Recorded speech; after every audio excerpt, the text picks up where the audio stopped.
Hello students, कैसे हैं आप सभी लोग। मैं हूं Pooja Singh and welcome back to my channel accounting master class and this is the 10th lecture. ये मेरा 10वां लेक्चर वीडियो है on the subject auditing. 9 lecture video मैं ऑलरेडी अपलोड कर चुकी हूं इस सब्जेक्ट पे and this is my 10th lecture video. तो चलिए एक बार शॉर्ट में मैं आपको बताती हूँ कि जो पिछले 9 लेक्चर वीडियोस थे उसमें हमने कौन कौन से टॉपिक डिस्कस किए थे।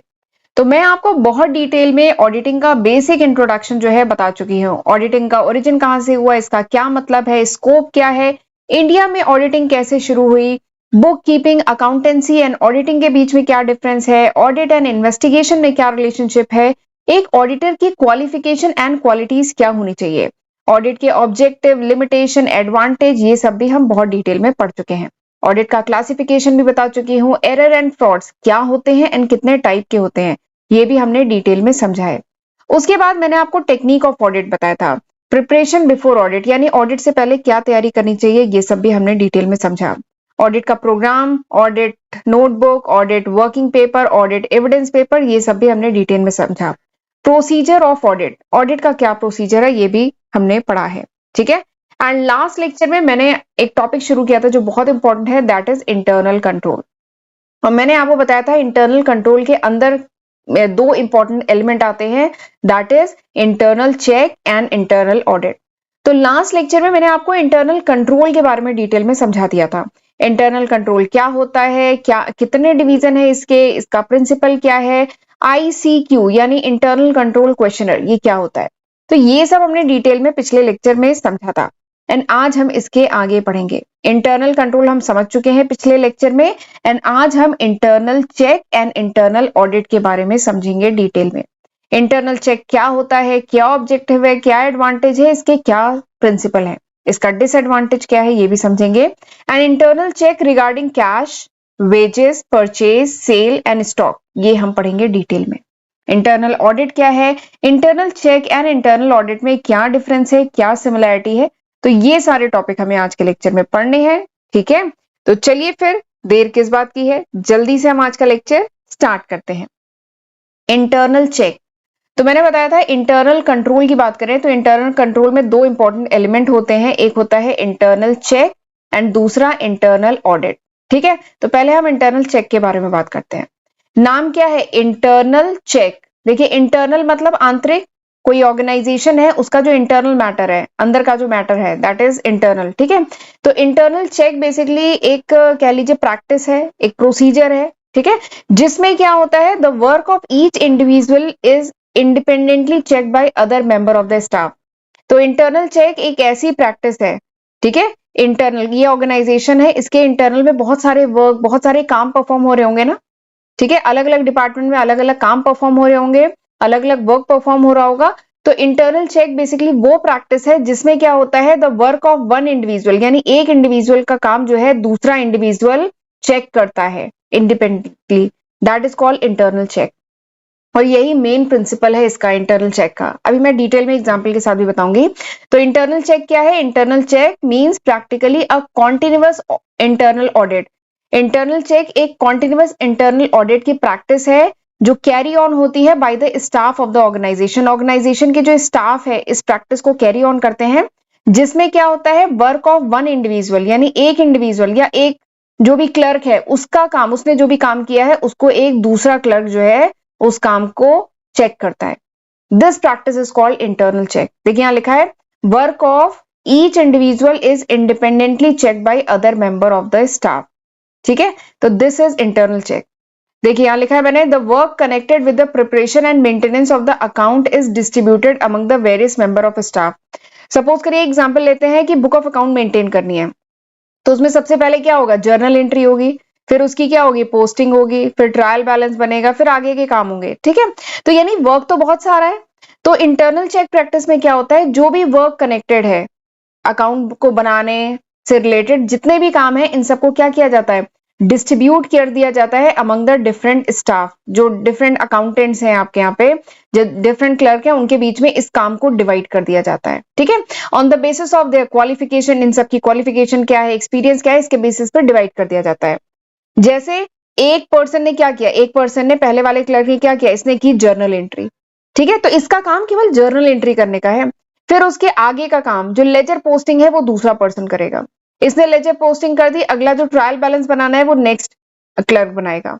ठीक है, तो ये प्रैक्टिस होती है इंटरनल चेक में। तो इसका फायदा क्या है? इसका फायदा ये है कि इससे अगर कोई गलती की, ये जो पहला वाला पर्सन है जिसने जर्नल एंट्री की, अगर इसने कोई गलती की तो जो नेक्स्ट पर्सन जिसको लेजर बनाना है, देखो इसने जर्नल एंट्री करके छोड़ दिया, फिर वहां पे अपना काम फिनिश किया। जिसको लेजर बनाना है, इसको अगर लेजर बनाना है तो क्या करेगा? इसको पूरी जर्नल एंट्री एक बार गो थ्रू करना होगा ना, इस पर्सन को, सेकंड क्लर्क को। तो ये फायदा है कि एक तरीके से पहले क्लर्क का काम जो है दूसरे ने क्रॉस चेक कर लिया। तो दिस इज द बेनिफिट। ठीक है, एंड इससे क्या होगा? इससे फ्रॉड वगैरह के चांसेस नो डाउट कम होंगे। ठीक है, एरर, गलती होने के चांसेस कम होंगे, क्योंकि पहले जो क्लर्क है उसने जो काम किया उसको कौन क्रॉस चेक कर रहा है? सेकंड क्लर्क क्रॉस चेक कर रहा है।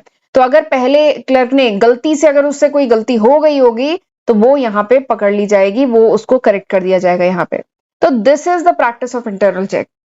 देखिए यहां लिखा है कि इंटरनल चेक क्यों जरूरी है। इसका रीजन क्या है कि if only one person is, internal check क्यों जरूरी है? क्योंकि अगर केवल एक पर्सन रिस्पॉन्सिबल होगा, अगर एक ही क्लर्क को काम दे दिया जाए कि जर्नल एंट्री आपको करनी है, आपको लेजर पोस्टिंग करनी है, आपको ट्रायल बैलेंस बनाना है और आपको फाइनल जो पीएल अकाउंट या जो भी स्टेटमेंट है वो आप ही को बनाने हैं, ठीक है, पूरा काम इसी को दे दिया गया, एक ही क्लर्क को, तो क्या होगा? तो there is a chances of fraud and error. Starting से लेके एंड तक का सारा काम एक ही क्लर्क को दे दिया तो वहां पे गलती भी होने के चांसेस है, और अगर कोई फ्रॉड करने की कोशिश कर रहा है, ठीक है, तो वो भी कर पाएगा, क्योंकि इसके काम को क्रॉस चेक अभी नहीं किया जा रहा है। लास्ट में जब ऑडिट होगा तब इसका काम क्रॉस चेक होगा, बट फिलहाल अभी नहीं हो रहा है। तो यहाँ पे एरर एंड फ्रॉड के चांसेस हैं। लेकिन अगर एक क्लर्क ने जर्नल एंट्री बनाई, दूसरे ने लेजर किया, तो फिर ये लेजर वाला जो है जर्नल एंट्री वाले क्लर्क की एंट्रीज को चेक करेगा।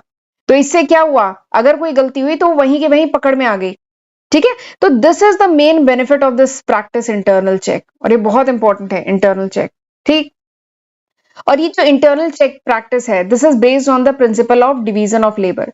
ये इंटरनल चेक में बेसिकली हो क्या रहा है? इसमें जो भी काम है उसको क्या किया जा रहा है? डिफरेंट वर्कर्स के बीच में, डिफरेंट जो क्लर्क हैं उनके बीच में उस काम को डिवाइड किया जा रहा है based on their experience, qualification के बेसिस पे।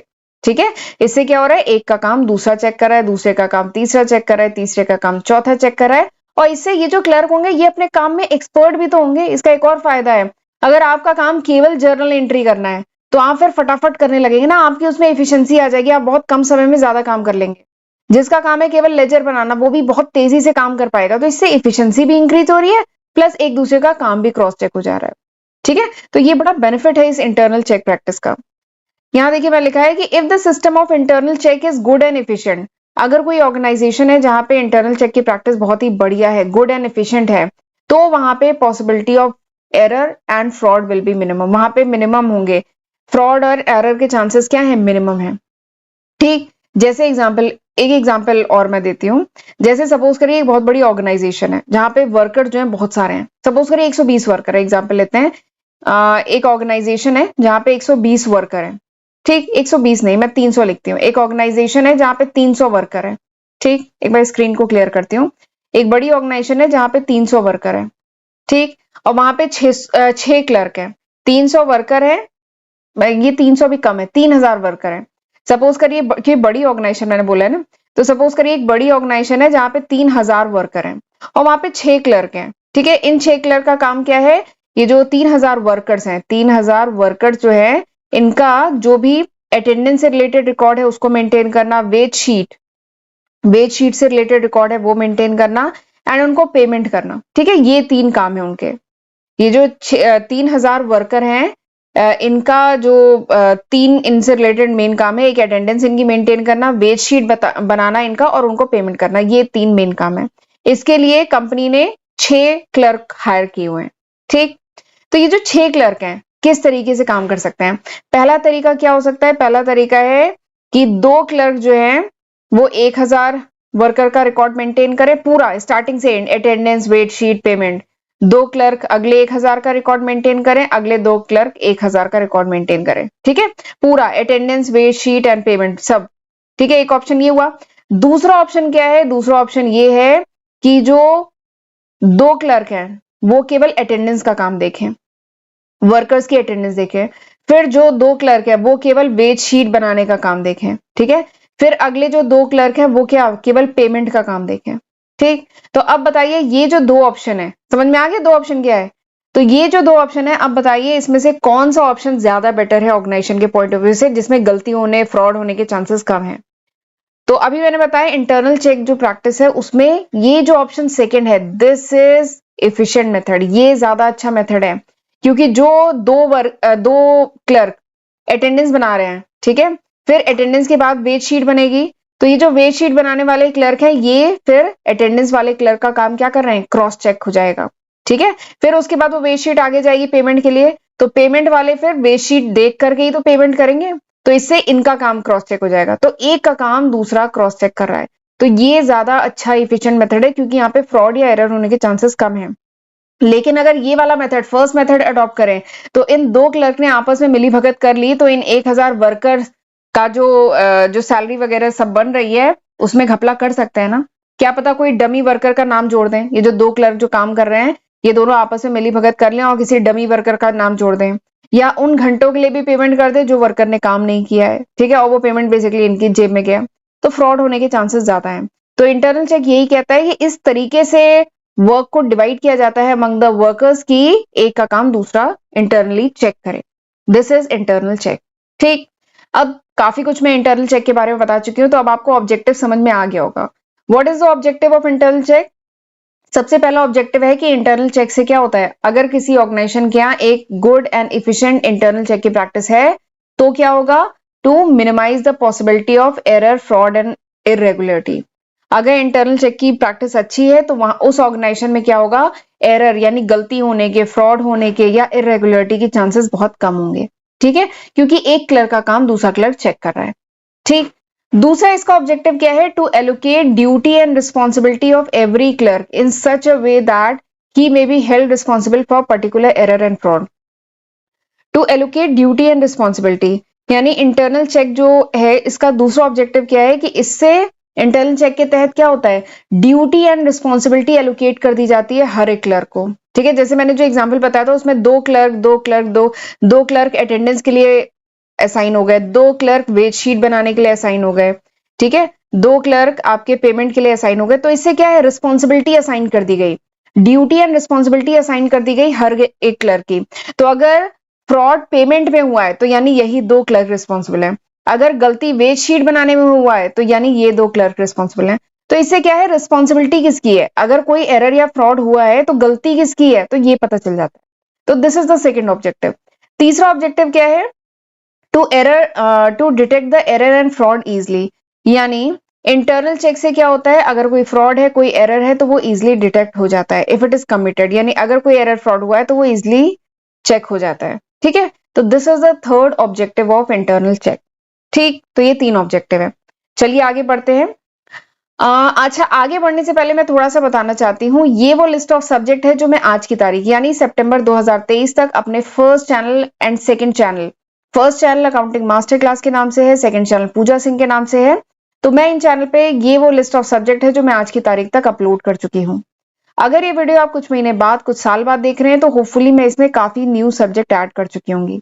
ये अभी तक है सितंबर 2023 तक, तो जरूर इसका फायदा उठाइएगा, इसकी हेल्प से पढ़िएगा, एंड वीडियो समझ में आया, अच्छा लगा तो प्लीज लाइक करना मत भूलिएगा, एंड कमेंट करके ही मुझे बताइएगा कि हाउ वाज दिस लेक्चर, ये लेक्चर कैसा था, आपको समझ में आया कि नहीं आया। ठीक है, एंड चैनल को अभी तक नहीं सब्सक्राइब किया है तो मेरा पहला चैनल एंड मेरा दूसरा चैनल दोनों को प्लीज सब्सक्राइब कर लीजिएगा। ठीक है, एंड प्लीज मुझे इंस्टाग्राम पे भी जरूर फॉलो कर लीजिए, वहां पे भी मैं टाइम टू टाइम अपने चैनल से रिलेटेड जो नोटिफिकेशन है वो डालती रहती हूँ।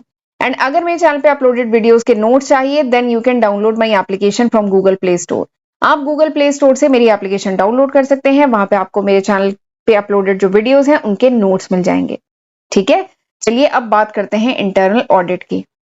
इंटरनल ऑडिट क्या होता है, देखिए इंटरनल ऑडिट, ठीक, इंटरनल मतलब आंतरिक, ऑर्गेनाइजेशन का जो इंटरनल मैटर है दैट इज आंतरिक। इंटरनल ऑडिट, ऑडिट मतलब चेक करना, वेरीफाई करना। ठीक है, तो इंटरनल ऑडिट बेसिकली वो प्रैक्टिस है जिसमें ऑर्गेनाइजेशन किसी एक्सटर्नल ऑडिटर को नहीं अपॉइंट कर रहा है, मतलब वो तो करना ही है, वो बाद में करना है फाइनेंशियल ईयर के एंड में, लेकिन इंटरनल ऑडिट वो प्रैक्टिस है जिसमें ऑर्गेनाइजेशन इंटरनल ऑडिटर अपॉइंट करती है।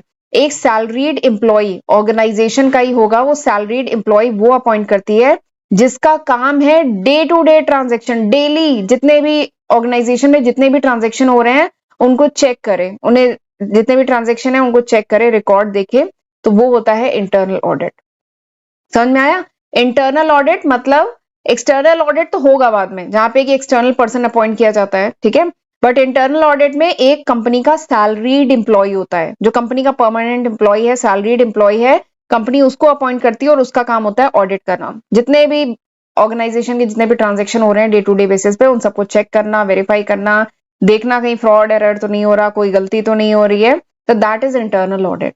देखिए मैं लिखा है यहाँ पे इंटरनल ऑडिट क्या है, a batch of employ known as internal auditor. Internal auditor generally ये बड़ी कंपनीज में होता है, बड़ी ऑर्गेनाइजेशन में, वहां पे इंटरनल ऑडिटर कंपनी अपॉइंट करती है, जिनका काम क्या होता है, to check the record of day to day transaction, यानी डे टू डे ट्रांजेक्शन को चेक करना, रिकॉर्ड को देखना, ठीक।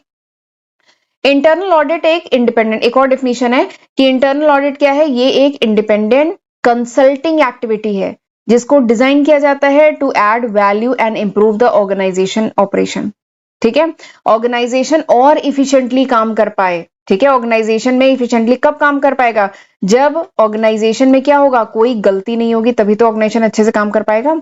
तो ऑर्गेनाइजेशन इफिशिएंटली काम कर पाए, ऑर्गेनाइजेशन के जो ऑपरेशन अच्छे से हो, उसके लिए क्या है, ऑर्गेनाइजेशन क्या है, इंटरनल ऑडिटर को अपॉइंट करता है, वो सैलरीड पर्सन होते हैं, कंपनी के एम्प्लॉय होते हैं, तो this is internal audit, internal auditor, ठीक। अब सवाल ये आता है कि internal check and internal audit दोनों में क्या रिलेशन है, क्या डिफरेंस है, क्या सिमिलैरिटी है। तो देखिए सिमिलैरिटी की बात बताऊं तो बताया था ना इंटरनल कंट्रोल, इंटरनल कंट्रोल जो पिछले लेक्चर में पढ़ा था, इंटरनल कंट्रोल के दो मेन एलिमेंट हैं, internal check and internal audit, ठीक है, ये दो इसके एलिमेंट है, ठीक। अब डिफरेंस की पहले बात कर लेते हैं, ठीक है, तो सिमिलैरिटी तो समझ में आ गई, इसके दो मेन एलिमेंट यही है, internal control and internal control के हैं internal check and internal audit, and both these things complement each other, ये दोनों एक दूसरे को कॉम्प्लीमेंट करते हैं, ये देखिए लिखा है मैंने यहाँ पे, internal check and internal audit both go together, दोनों साथ चलते हैं, एक दूसरे को कॉम्प्लीमेंट करते हैं, ठीक है। अब इनमें डिफरेंस क्या है, जरा डिफरेंस की बात कर लेते हैं। पहला डिफरेंस क्या है, जो इंटरनल ऑडिटर होता है, ठीक समझ रहे हैं ना, इंटरनल ऑडिटर यानी ऑर्गेनाइजेशन के अंदर ही एक सैलरीड एम्प्लॉय जिसका काम है ऑर्गेनाइजेशन के जितने भी ट्रांजेक्शन है इनको डेली बेसिस पे चेक करना। तो इंटरनल ऑडिटर जो होता है engage to check the record of day to day transaction, internal auditor का काम होता है ऑर्गेनाइजेशन के जितने ट्रांजेक्शन है उनको चेक करना डेली, जबकि इंटरनल चेक क्या है, the work and it's checking go together, जबकि इंटरनल चेक क्या है, इंटरनल चेक मतलब कि काम और उसकी चेकिंग साथ साथ होती चलती है इंटरनल चेक में, क्योंकि वहां पे क्या है, एक वर्कर का काम दूसरा वर्कर चेक करता है, दूसरे का काम तीसरा चेक करता है, तो यहाँ पे काम भी हो रहा है, वर्क भी हो रहा है और उसकी चेकिंग भी हो रही है, दोनों साथ साथ चल रहा है, ठीक है, इसने जर्नल बना दिया, इसने लेजर बनाया, इसने ट्रायल बैलेंस बनाया, तो एक का काम दूसरे ने चेक किया, ठीक। तो ये पहला डिफरेंस है कि इंटरनल चेक में काम एंड उसकी चेकिंग साथ साथ होती है, जबकि इंटरनल ऑडिटर में वो केवल रिकॉर्ड चेक करता है, ठीक, this is the first difference. दूसरा डिफरेंस क्या है, इंटरनल चेक में क्या होता है, there is an arrangement of duty, internal check में there is an arrangement of duty, duty arrange की जाती है, इंटरनल चेक में डिफरेंट एम्प्लॉय डिफरेंट वर्कर के बीच में क्या होता है, काम डिवाइड होता है, ठीक, और ये अपने एक्सपीरियंस क्वालिफिकेशन के बेसिस पे काम करते हैं और एक का काम दूसरा चेक करता है, इंटरनल चेक में ये होता है। जबकि इंटरनल ऑडिट में क्या होता है, independent review of the operation, internal audit में जितने भी इंटरनल ऑडिट में क्या होता है कि एक ऑडिटर होता है, सैलरीड पर्सन होता है जो कि पूरे ट्रांजेक्शन को रिव्यू करता है, देखता है, चेक करता है, वेरीफाई करता है, ठीक है, तो ये होता है। तीसरा तीसरा डिफरेंस क्या है, वही जो अभी मैंने बताया कि इंटरनल ऑडिट में क्या होता है, there is a separate salaried staff, internal audit में एक सैलरीड स्टाफ होता है, जबकि इंटरनल चेक में there is no separate staff, कोई सेपरेट स्टाफ नहीं होता है, ठीक है, एक वर्कर ही दूसरे वर्कर का काम चेक कर रहा होता है। अगला डिफरेंस क्या है, इंटरनल ऑडिट में क्या होता है, error and fraud can be discovered, internal audit में ऐसा हो सकता है कि एरर एंड फ्रॉड जो है डिस्कवर हो, कुछ गलती की गई थी ट्रांजेक्शन को रिकॉर्ड करने में, वो पकड़ी जा सकती है, डिस्कवर हो सकती है, लेकिन इंटरनल चेक में क्या है, इसकी पॉसिबिलिटी बहुत कम है। क्यों कम है, क्योंकि एक का काम दूसरे ने चेक किया ना, तो इसको गलती मिल गई, इसने यहीं पे इसे करेक्ट कर दिया, फिर इसका काम आगे बढ़ा, इसने चेक किया, अगर कोई गलती मिली इसने यहीं पे चेक कर दिया, तो कोई बहुत बड़ा फ्रॉड इसमें चांसेस कम है, ठीक है, क्योंकि एक का काम दूसरा वहीं पे चेक कर दे रहा है। ठीक है, तो these are the 4 differences between internal check and internal audit. ठीक, चलिए आगे बढ़ते हैं। अब हम बात करते हैं basic principle of internal check. और ये जो बेसिक प्रिंसिपल है ये एग्जाम में पूछा जाता है, तो मैं देखती हूँ बच्चे उन्हें पता है बट वो नहीं आंसर कर पाते, इसीलिए मैं इसे अलग से यहाँ पे लिख रही हूँ। प्रिंसिपल मतलब सिद्धांत। जो इंटरनल चेक की पूरी प्रैक्टिस है उसका बेसिक सिद्धांत क्या है? उसका बेसिक सिद्धांत सिंपली वही है जो अभी हम डिस्कस तब से कर रहे हैं। क्या है बेसिक सिद्धांत? कि इसमें क्या होता है, वर्क को डिवाइड किया जाता है among the various clerk, and her clerk की क्या ड्यूटी है, क्या रिस्पॉन्सिबिलिटी है, उसके क्या राइट्स हैं, दीज आर प्रॉपरली डिवाइडेड। ये सबसे पहला सिद्धांत है इंटरनल चेक में। ठीक है, हर क्लर्क को पता है कि उसको क्या काम करना है, उसकी रिस्पॉन्सिबिलिटी, ड्यूटी, राइट्स क्या है, ये सब पता है। दूसरा सिद्धांत क्या है कि कोई सिंगल पर्सन, ठीक है, ऐसा नहीं होगा कि एक ही क्लर्क को पूरा काम दे दिया है, स्टार्टिंग से लेकर के एंड तक आपको पूरा काम करना है बुक ऑफ अकाउंट से रिलेटेड। तो क्योंकि फिर ऐसा काम इसमें नहीं किया जाता इंटरनल चेक में, क्योंकि इसी से फ्रॉड होने के चांसेस होते हैं। तो यही इसका दूसरा सिद्धांत है कि no single person is allowed to do job only by himself from beginning to end. पूरा काम एक पर्सन को नहीं करना होता है। तो ये दूसरा प्रिंसिपल है। तीसरा क्या है? Work of each individual is independently check by other member of the staff. ये तीसरा प्रिंसिपल है कि जो एक इंडिविजुअल है उसका काम जो है दूसरा चेक करता है। ठीक है, इंडिपेंडेंटली चेक करता है। तो यही तो मेन प्रिंसिपल है, the work of each individual is independently check by other. ठीक, तो ये 3 बेसिक प्रिंसिपल हैं जो आपको पता भी हैं, क्योंकि काफी डिस्कस हो गया, पता भी है, लेकिन बच्चे नहीं लिख पाते, इसीलिए मैंने इसे अलग से ऐसे टॉपिक में डिस्कस कर रही हूँ। ठीक, अब चलिए एडवांटेज की बात कर लेते हैं। क्या फायदा है इंटरनल चेक का? क्या फायदा है? Detection and discovery of error and fraud. Internal check का सबसे पहला फायदा है कि अगर कोई एरर है, कोई फ्रॉड है, तो वो डिटेक्ट हो जाता है, वो पकड़ में आ जाता है। दूसरा इसका फायदा क्या है? Internal check increase the efficiency of work. जो इंटरनल चेक है उससे इफिशिएंसी बढ़ जाती है। बताया था ना, एक वर्कर है जिसको केवल जर्नल ही बनाना है, ठीक है, इसका काम केवल जर्नल की एंट्री करना है, ठीक है, बेसिक एंट्री करना है। तो क्या होगा, वो बहुत जल्दी जल्दी काम कर लेगा ना, इफिशिएंटली काम कर लेगा ना, और फिर इससे गलती होने के भी चांसेस कम है। तो ये ऑर्गेनाइजेशन के लिए अच्छा है। तो अगर कोई ऑर्गेनाइजेशन जहाँ पे अच्छा good system of internal check है, तो वहां पे ऑर्गेनाइजेशन की इफिशियंसी बढ़ जाती है, क्योंकि जो वो क्लर्क है ना उसे केवल वही काम करना है, तो वो उसे केयरफुली एंड कॉन्शियसली आराम से कर लेता है, ठीक, इन लेस टाइम। तीसरा इसका एडवांटेज क्या है, ऑडिटर के पॉइंट ऑफ व्यू से बता रही हूँ। तीसरा एडवांटेज क्या है कि अगर कोई ऑर्गेनाइजेशन है जहां पे good and efficient system of internal check है, तो वहां पे ऑडिटर थोड़ा सा, मतलब कह लीजिए, उसको बहुत डिटेल चेकिंग करने की जरूरत नहीं है बुक ऑफ अकाउंट की। वहां पे एडिटर थोड़ा सा कह लीजिए लीनियंट हो सकता है। वहां पे आपने टेस्ट चेकिंग पढ़ा था ना, लास्ट लेक्चर में बताया था टेस्ट चेकिंग। वहां पे सैंपलिंग करके वो टेस्ट चेकिंग कर सकता है, यानी पूरे जितने भी ट्रांजेक्शन है पूरे चेक करने की जरूरत नहीं है, रेंडमली चेक कर सकता है, क्योंकि उस ऑर्गेनाइजेशन में एक गुड एंड इफिशिएंट सिस्टम है इंटरनल कंट्रोल का।